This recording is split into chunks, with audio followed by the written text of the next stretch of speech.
కనుక మిత్రులారా సమయం ఆసన్నమైంది. నేను నిజం చెప్తున్నా, ఎక్కడికి పోయినా జనం వస్తున్నా బాబు, ప్రజల్లో మార్పు కనిపిస్తుంది. పబ్లిక్ ఏమంటుంది తెలుసా, హనుమంతన్న ఈ ఒక్కసారి కొట్లాడుకోకుంటే మీరు మేము ఓటు వేస్తామే. ఈవెన్ रिक्शा वाला दे तो साहब आपके कांग्रेस आता, डीजल ధర పెరిగిపోయి, పెట్రోల్ ధర పెరిగిపోయి, ఏ ధర తక్కువ చెప్పండి. ఇవాళ విద్యార్థి సోదరులకు స్కూటర్ మీద పోతుంటే ఇవాళ పెట్రోల్ డీజిల్ ధర పెరిగిపోయి. ఇక పోతే బంగారు తెలంగాణ, ఏమో తెలంగాణ. నేను మొన్న వస్తా సాయిబాబా వైనా చూడలే, సాయిబాబా కూడా లోపలికి పోయినా ఎవరు పడతాడు. సాయిబాబా వైన్స్ రాత్రి 1 గంట దాకా నడుస్తున్నాయి. ఏమి రాని పేర్లు, ఆ పేర్లు కూడా కొడుకులకు ఏమి దొరకలేదు. సాయిబాబా, శ్రీ వెంకటేశ్వర, శ్రీ హనుమాన్ తాగుతాడు రా భయ్, పేర్లు ఏం పెడుతున్నాడు ఆయన. పోలీసు వాళ్ళు తాగమంటే రాలే, రాగానే మనం చేస్తాం. నేను అడిగిన 2 పోలీసు వాళ్ళు, కన్నా సాబ్ ऊपर से आर्डर आ पकड़ आडने తిరుగుతుంటాడు, ఏడో బ్రాండ్ షాప్ ఉంటాడు. తాగిపించేది ఈయనొస్తే, పట్టుకునేది ఈయనొస్తే. ఏదో నేను ఒకటి చూసిన టానిక్ అన్నాడు, అంటే నేను ఇది హాస్పిటల్ అనుకున్నా, ఏది మందుల షాప్ అనుకున్నా. టానిక్ పేర్లు ఎట్లా పెడుతుంటారు, ఏది మన హైటెక్ సిటీలో టానిక్ అంటే నేను మందుల షాప్ అనుకున్నా. అంటే కూడా ఇదే పేర్లు జబర్దస్త్ పెడుతున్నాడు. కేసీఆర్ ఈలో మార్పు మాది కాదు, నువ్వు చేసిన అబద్ధాలు ప్రజలు అర్థం చేసుకున్నారు. ఒకనాడు మంచిర్యాల పోతే ఓ ముసలామని అడిగిన, అబ్బా ఈసారి ఎవరికి కొట్టే బిడ్డ, నేను ఎప్పుడు కాంగ్రెస్ కేస్తూ ఈసారి ఓటర్కి, ఎందుకంటే నా మనమనికి ఉద్యోగం వస్తాయి. మనమనికి వచ్చిందంటే మనమనికి రాలే, కొడుకు రాలే, ఎవరికి రాలే. ఎట్లా ఇప్పటిదాకా మా లెక్చరర్ గారు చాలా బాగా చెప్పారు. ఏమని, ఎన్ని ఉద్యోగాలు ఉన్నాయి, ఎంతమంది మోసండి, అన్ని ఎగ్జామ్లు అన్ని ఫ్రాడే. ప్రతిసారి కాపీ కొట్టడం, దాన్ని మళ్ళీ ఎంక్వైరీ చేయడం, పిల్లల జీవితాలతో ఆడుతుంది. కనుక ఇది సరి అయిన సమయం. ఇన్ని రోజులు ఆగిండు, మళ్ళీ వస్తాడట. నాకు అవకాశం ఎందుకు ఇవ్వాలన్నా, నీకు అవకాశం చెప్పు. 5 ఏళ్ళు నీకు అవకాశం ఇస్తే ఎవడు నిన్ను రద్దు చేయమన్నాడు అసెంబ్లీ. మళ్ళా వస్తాడట, నాకు అవకాశం ఇవ్వాలి. అవకాశం ఇచ్చేది లేదు. ఇప్పుడు మా సోమన్న మంచిగా చెప్పిండు, మహాకూటమిని గెలిపియాలి, కేసీఆర్ని ఇంటికి పంపాలి. తర్వాత ఇచ్చినవా, కానీ ఒక్కడు మాత్రం మంచిగా చేసిండే, పోలీసు వాళ్ళకి మాత్రం ఏం పోలీస్ స్టేషన్ నేను కోదండరామును అరెస్ట్ చేస్తే పోయినా, అది 5 స్టార్ హోటల్ లాగున్నది. 69లో మేము మూవ్మెంట్ లో పనిచేస్తే యూనివర్సిటీ లాకప్ వేస్తే ఒక దిక్కు ముక్కు పట్టుకొని కూర్చోవాలి, ఎప్పుడు బయటికి పోవాలి. ఇప్పుడు లోపల సెట్ వాసన. ఇప్పుడు నేను వచ్చేటప్పుడు అడిగిన పోలీసు అని మళ్ళా బండ్లు ఇప్పించిండట. ఇన్నోవా కొత్త బండ్లు వచ్చినాయట, ఒక్కొక్క పోలీస్ స్టేషన్ 5 బండ్లట. వారికి తెలిసిపోయింది, ఎప్పుడన్నా పిల్లలలో ఉద్యోగం వస్తే నా ఇంటి మీదకి వస్తానని పోలీసు వాళ్ళని పెట్టుకున్నాడు. ఎన్ని రోజులు పెట్టుకుంటావురా చూస్తా నేను కూడా. 2 బెడ్రూమ్ ఇప్పుడు ఏమన్నారు తెలుసా, ఏమిటి ఇందులో మా ఇండ్లుంటే అల్లుడు వస్తే ఏడమంటుకుంటాడు, కాళ్ళు వారదాపుతాడు.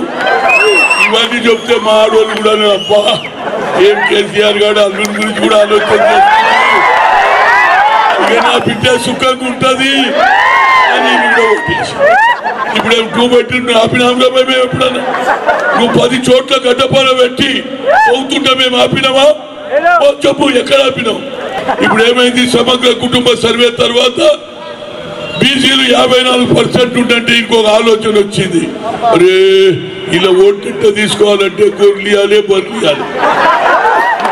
మా పిల్లలు ఏమంటున్నారు, ఏమరా మా తాత కాసిండు, మా పెద్ద కానీ అమ్మ జీవితాంతం కొడుక నువ్వు కోసుకొని తింటావురా, మేము గొర్రెలు గాయమంటున్నాం. ఇక అది కాక ప్రగతి భవన్లు ఒక్కొక్క కులానికి 5 ఎకరాలు 5 కోట్లు. నువ్వు నిజాం సర్కార్ వారా తోరావా కొడుక, ఎవరప్ప సొమ్మని భూములు పంచుతున్నావురా, మా పిల్లల జీవితాలతో ఆడుతున్నావు. ఏమన్నావు, నేను ముఖ్యమంత్రి గాను, నేను కాపలా కుక్క, అన్నాడు పంది అన్నాడు అలా ఆ కుక్కని అన్నాడు కాపాల కుక్క అన్నాడు దాని తర్వాత హరిజనుల కట్ట ఎక్స్పీరియన్స్ లేదనే ఊరు కూడా నీకే వస్తాయి మాటలు మేము ఒక కొద్దిగా ఏది ఆల్ ఇండియా పార్టీ కాబట్టి కొద్దిగా లెక్కతోటి మాట్లాడుతున్నాం నీ కొడుకు అంటాడు సోనియా గాంధీ సోనియమ్మ నా బొమ్మన అంటావురా ఈ సంగతి తెలుస్తా నువ్వు అనుకుంటున్నావు కాంగ్రెస్ నట భూస్థాపితం చేస్తాడట ఇది లోఫర్ పార్టీ అట లంగాల పార్టీ ఆయనకి తెలియదా అయ్యా కూడా మా పార్టీలో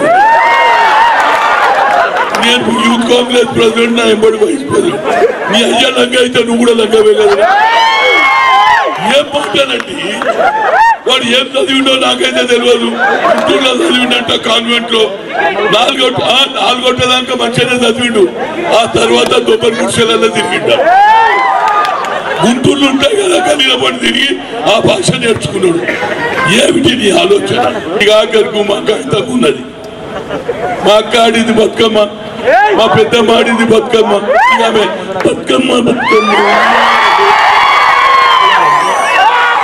పండుగ కూడా అటాక్ చేస్తున్నాడు మా కాలమ్మ పండుగ మనం చేయలే దుర్గామాత పండుగ చేయలే బోనాలు మేము ఎత్తుకోలే ఈమె నాకు అర్థమేస్తలేదు కేసీఆర్ మహిళలు ఒక మహిళ ఉన్నదా మా క్యాబినెట్ లో 4-5 మహిళలు ఉండు ఓడి అడిగిందంట what is this your known here single Mahila is not there, single lady is not there. Who are there? Everybody is there. ఎంతమంది ఉన్నారు వాళ్ళే అన్నాడట ఉన్నోళ్ళంతా వాళ్ళే అంటాడు వీళ్ళకి సిగ్గు లేదు మంత్రులకు ఎవరి పడితే ఆడే మాట్లాడు ఇప్పుడేమో చంద్రబాబు మీద కొత్త దుకాణం పెట్టేసి చంద్రబాబు వచ్చింది శని వచ్చింది మరి నువ్వేం చేసినావురా ఎందుకు తీసినావు మహేశ్వర్ రెడ్డిని అదేవిధంగా శ్రీనివాస్ యాదవ్ ఎందుకు తీసుకున్నావు తుమ్మల నాగేశ్వరరావుని ఎందుకు తీసుకున్నావు క్యాబినెట్ లో నువ్వు చేస్తేనేమో ప్రతివత మేము చేస్తే విచారమా ఎవరు తీసుకోమన్నాడు రా పోయి మంత్రి ఇక మావాడు ఉన్నాడు గవర్నర్ వీడింటా ఇక ఆయన దేవుడు కూడా ఈయన ఒక్కడే పోయినట్టు బట్టలన్నీ ఇడుస్తాడు ఎవడు ఇడుకున్నాడు రా పోయి నేను ప్రణబ్ ముఖర్జీ కూడా చూసిన తిరుపతి పోతాడు ఆయన ఎప్పుడైనా ఇంత నిండా కప్పుకుంటాడు ఇలాంటి గవర్నర్ నా జీవితంలో చూడాలి ఈ గవర్నర్ పెట్టుకొని ఇప్పుడు నరేంద్ర మోడీ ఒకే కార్యక్రమం ఉన్నాడు అమిత్ షా అక్కడ ఆంధ్రలో తప్పనిసరిగా ప్రెసిడెంట్ రూల్ తేవడానికి శాయశక్తిగా కృషి చేస్తున్నారు ఇవాళ కూడా ప్రజలు ఇబ్బంది పడుతున్నారు మళ్ళీ మీదికెళ్ళి గబ్బర్ సింగ్ యాక్ట్ ఆ గబ్బర్ సింగ్ యాక్ట్ తోటి ప్రజలు ఎవడన్నా హోటళ్లలో తింటలేడు నేను చూస్తున్నా ల్యాప్టాప్ వేసుకుంటున్నాడు కార్లకే దిగుతున్నాడు ఏ గిడ్లీ దేదో పోయి ఏడా ఫుట్పాత్ మీద నేను అడిగిన ఒక ఏది మోటార్ యజమాని how I can go to the hotel this is 9% of GST is there so that's why I'm taking idli very cheap హోటల్లో పరేషాన్ ఉన్నారు బట్టలు తుక్కిన వాళ్ళు పరేషాన్ ఉన్నారు అందుగురించి బోఫర్స్ కుంభకోణం గురించి మాట్లాడమని మా రాహుల్ గాంధీ గారు పార్లమెంట్ లో మాట్లాడితే నోరిప్పడా నోరు బయటిప్పాడు లోపలిప్పాడు ఇక వారికి ఈయన మద్దతు కేసీఆర్ ఇక చాలా అయిపోయింది రా బాబు ఇక సమయం ఇంతమంది జనం వచ్చి కానీ పనిచేస్తారు గ్యారెంటీ నువ్వు స్వామి హాస్పిటల్ పోయి బిల్డింగ్ కూలిపోతుంది అన్నం కట్టించినవా అదేవిధంగా ఒక్క దినం సెక్రటరియట్ రాడండి వైఎస్ఆర్ పేలో గ్రౌండ్ లో మీ కోడు కడతాడట ఎందుకురా ఎవడో చెప్పిండట చిన్నజీఆర్ స్వామి చెప్పిండట నువ్వు కాలు పెడితివి నువ్వు ఇంటికి ఏది సెక్రటరియట్ ఎప్పుడన్నా రానటువంటి ముఖ్యమంత్రి చూశారా మీరు ప్రజలు ఇబ్బంది పడుతున్నారు ఉద్యోగాల గురించి పోతున్నారు 6 బోర్లు వేసినా నీళ్ళు వస్తలేవని రైతు వస్తే రైతుని కలువు ఎవరిని కలిసినవురా బాబు నువ్వు మా కూటమిని గెలిపియాలి కేసీఆర్ ఇంటికి పంపాలంటే ఊరు తిరగండి ఎక్కువ రేటు లేదా మహిళలకు ₹1,00,000 ఇవ్వడం కానీ ఇవాళ ఆయన మాట్లాడితే 51 రూపాయి ఏం దేనికి 50,000 దేనికంటే 50,000 పెళ్లి చేస్తాడు అలా మొగడే తాగుతుండు సంవత్సరానికి 1,00,000 ఇక వీడు ఇచ్చేది ఎందుకు వీడికి ఎంత మోసం అండి, మహామాటకారి.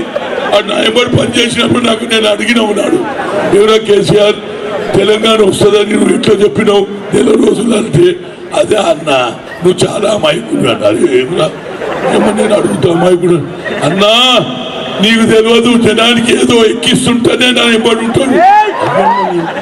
చిన్న పిల్లలకి గట చాక్లెట్ ఉండదని ఇట్లా అంటుంటే మన వెనకాల తిరుగుతాడు, ఇట్లా చూయిస్తా పోరాడు వెళ్ళిపోతాడు, ప్రజలకు ఏదో ఎక్కియాలి.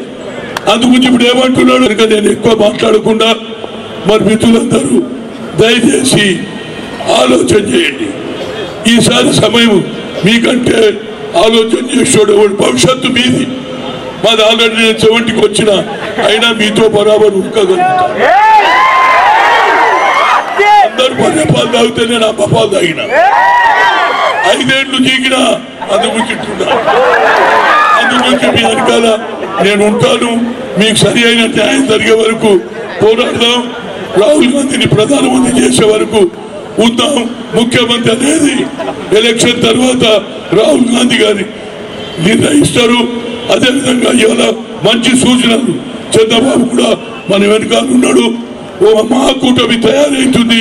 యావత్ భారతదేశంలో సెక్యులర్ ఫోర్సెస్ ఒక దాటిపై వస్తుంది. సెక్యులర్ ఫోర్సెస్ ఫ్యూచర్ ప్రభుత్వం వస్తుంది. దానికి రాహుల్ గాంధీ నాయకత్వం వహిస్తాడని చెప్తూ ఈ అవకాశం ఇచ్చిన ముఖ్యంగా మా మిత్రుడు ఎవరైతే దయాకర్ అదే ఈడ నాకు మాట్లాడే అవకాశం అంటే అసలు ఉస్మానియా అంటే మంచి మంచి వాళ్ళకు ఉత్సాహపడిపోతుంది. ఎందుకంటే ఇంట్లో అన్ని తెలిసిన వాళ్ళు ఉన్నారు, మీకున్న తెలివి మాకు లేదు. నేను ఎక్కువ మాట్లాడతాను, ఎవరో హనుమంతన మాకే చెప్తున్నాడు చెవుల పీడిందని. కనుక నేను ఎక్కువ చెప్పకుండా దయచేసి మీరు ఆలోచన చేసి తప్పనిసరిగా మహాకూటమి అభ్యర్థులను గెలిపియండి. తప్పనిసరిగా వచ్చే ప్రభుత్వం అనేది